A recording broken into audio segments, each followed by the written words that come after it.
Alright, welcome to your last and final storm update. It's like almost 2 a.m. So, here we go. We're close to 9,000 outages. It went down a little bit, 9,000 customers. Now we're at 8,390. You can see a lot of smaller outages scattered mainly along the North Shore. I mean, nothing really much changed here.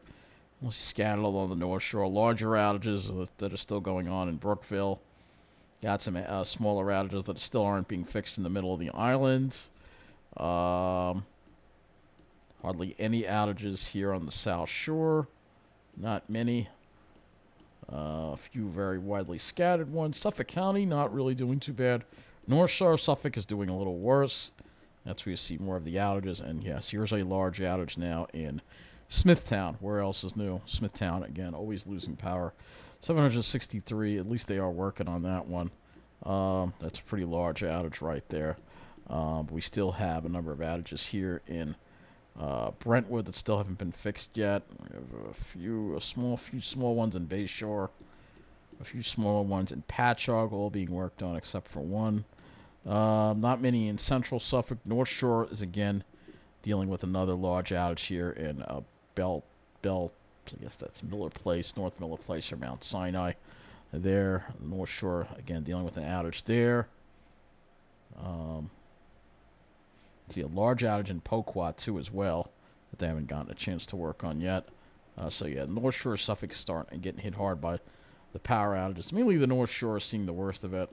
A few on the South Shore. We have a few on the East End too. Shinnecock Hills here. We've got one at Noyak as well. One by Sag Harbor. So we have some on the East End on the South Fork as well. One in Southold. So we're starting to see, again, the East End is getting impacted by that line now. And let's go to that radar right now. We'll take a look at the radar right now. We'll look at where that line is. So here's the line right now, and you can see here it is over the East End right now. So it's over North Fork, moving into the South Fork here. Generally, most of the rain's actually starting to taper off in New Jersey. But for Long Island, probably still Suffolk County, probably still got another maybe an hour to go. This line is, you see how it's slowing down as it moves out east, which is going to actually enhance the amount of rainfall it's producing, even though the winds may not be as strong. Let's go and take a look at our winds here. If we see anything really crazy with this.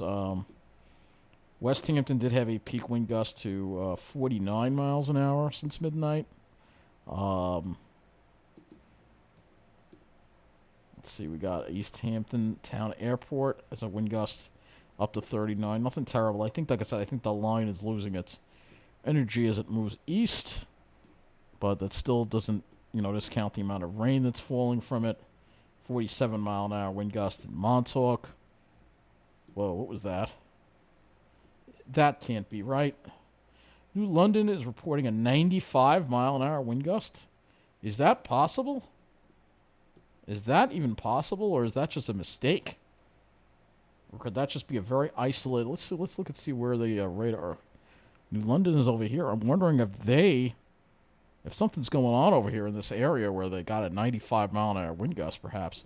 Because there is a 52 right next to it. It's possible, like I said, that you can have... Somebody commented, why are you showing the winds aloft? Because, well, this is exactly why. If you have a severe thunderstorm, you could have a microburst with 95 mile an hour wind gust with it. If it taps into those 95 mile an hour winds aloft, then it could be brought down to the surface. We have a 60 mile an hour wind gust being reported at Block Island right now. So there you go, 60 mile an hour wind gust at Block Island. They've actually had a wind gust as high as 70 over there. So that's incredible. That's an incredible amount of wind right there that we're seeing. Let's look at our buoys here, and let's see what we've got here at our buoys here. Wave heights, look at this, up to 17 feet at 44065. That is not good at all, so we're going to see that coastal flooding threat. We're heading closer to high tide, so this high tide is when we're going to see a lot of that. That's why we still have the coastal flood warning in effect right now.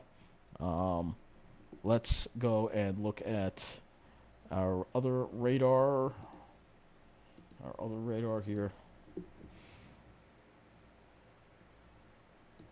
So you can see that the line has moved through most of Long Island, but it's still over the East End right now. So it still is yet to clear the Hamptons here. So they're still going to have to deal with this line as it moves east here. And you can see most of the rain is over. We have another little area over here, but most of it's over.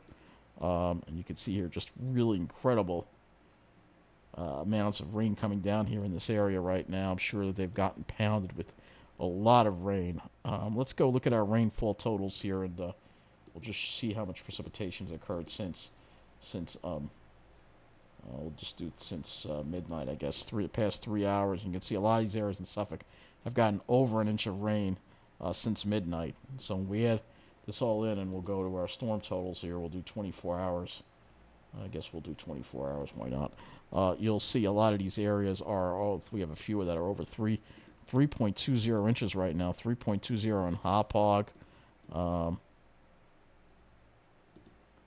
Bayshore, 3.04. So we've got a lot of areas that are well over, and still raining out east, obviously.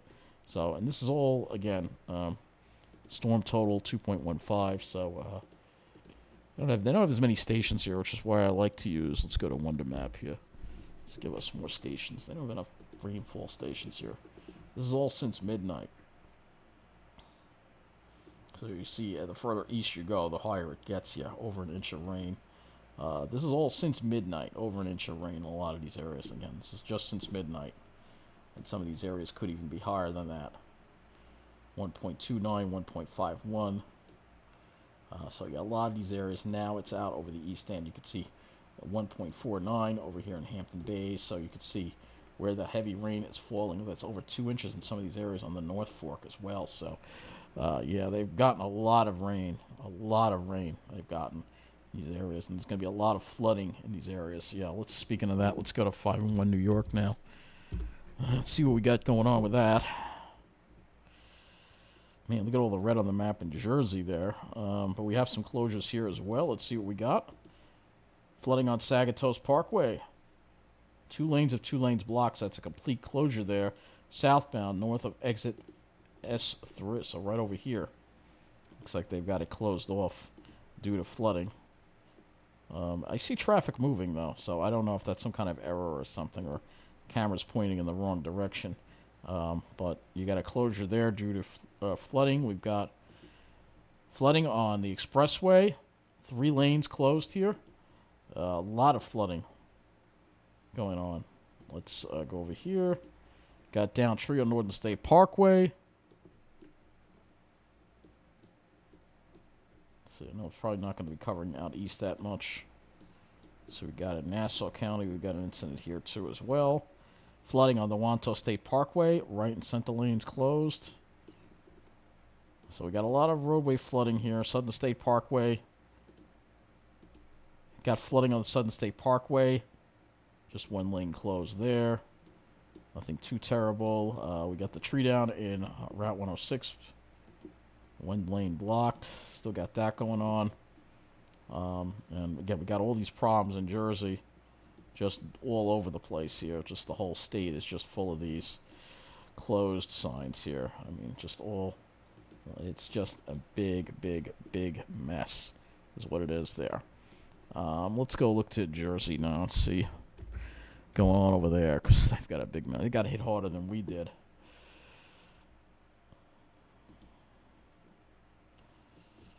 Let's see if we can find the closures here, where these closures happened. It's the only thing I don't like. Can we have the traffic map with the cameras, or is that too much to ask for? You can see I got the flooding here, so let's see. We got that's just a construction. Their map's kind of not so great. It's funny how the New York map actually shows more than this map does. I don't understand it, but well, anyway, let's go. Speaking of Jersey, let's go look at the power outage map. Yeah, we got the power outage map up here. Let's see what we got going on. New Jersey's down to 99,000, so it looks like they have been able to make some. Look at Ocean County, though. 12,000 people without power in Ocean County. You have more people out of power in Ocean County than on Long Island right now. Monmouth County, 12,661. So Jersey definitely hit harder. Burlington County, 11,334. Gloucester, 15,783. Yeah, we got a big mess here in these areas right here. Big mess. Let's go to Atlantic City Electric here, which is the other electric company, which we can do. and see if they've got an outage map here we can look at.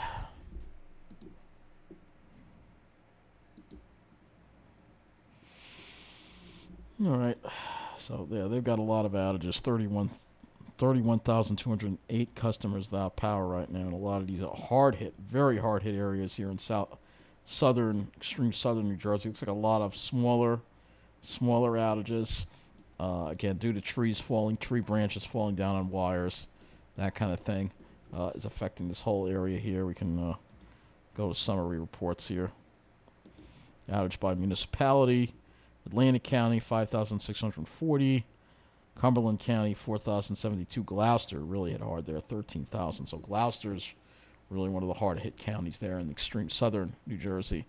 Yeah, there's the radar as the storm moves to the east.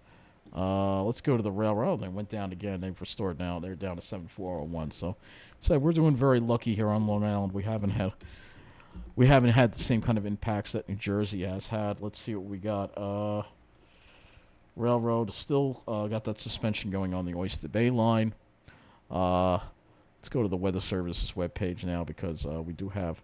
Let's just go over these rainfall reports. This was as of 9. Wow, that's old. I'm not reading that. That wind gust. When was that at? 11:48. That's still old, so I'm not going to report that. All right, I'll just go over the models and wrap it up. I'm very tired. All right, so let's look at. This is our current storm on the GFS. This moves away. And for the rest of the day, fair weather. We'll have improving weather, though it will remain breezy. Let's go to the HRRR here to have the just use the 0Z run here just to show you what's going to happen. Now, we could have possibly another shower, could be another little cluster of showers moving by, mainly to the south of us, maybe in the morning, like around 10 o'clock or so. Then that's it. Then we won't have to deal with any more rain tomorrow. The dew points will come down. You'll see dew points do start dropping. By 7, 8 o'clock, we'll start having that west wind take over and bring in the drier air and dry things out for the rest of tomorrow. Temperatures, after being ridiculously warm, well into the 50s tonight into this early this morning, temperatures will start dropping as we get toward after 4 or 5 o'clock in the morning, and we'll drop into the 40s, and we'll be mainly in the mid to upper 40s for tomorrow with breezy conditions. Skies, I'll go over that here, RGM. That I think we'll have partly sunny conditions. So you'll see we'll have some clouds in the morning and then maybe a little break around the early afternoon before more clouds roll in. Other than that, it looks good for tomorrow, so we can all clean up after this devastating storm that have hit some parts of our area, though. I think Long Island, we got off easy compared to New Jersey, which is doing a lot worse. And so that's going to wrap it up from here. I'm tired, so have a good night.